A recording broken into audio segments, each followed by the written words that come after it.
High বন্ধুরা, আজ রবিবার, তাই আজকে সবার বাড়িতে স্পেশাল কিছু না কিছু রান্না হবে।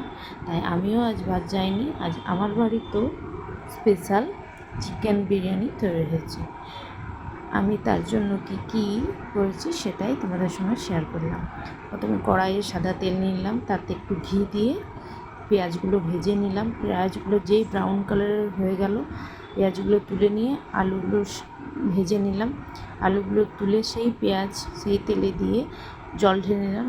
তারপরে সেই জল একটু ফুটতে শুরু করলে তাতে নুন, হলুদ, কাশ্মীরি লঙ্কা গুঁড়ো, ধনে গুঁড়ো, জিরে গুঁড়ো দিয়ে আলুগুলো দিয়ে তার সঙ্গে একটু মিঠা আতর দিয়ে সেদ্ধ করে নিলাম।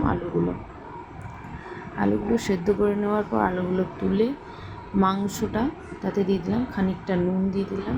তারপর মাংসগুলো ঢাকা চাপা দিয়ে তৈরি করে নিলাম।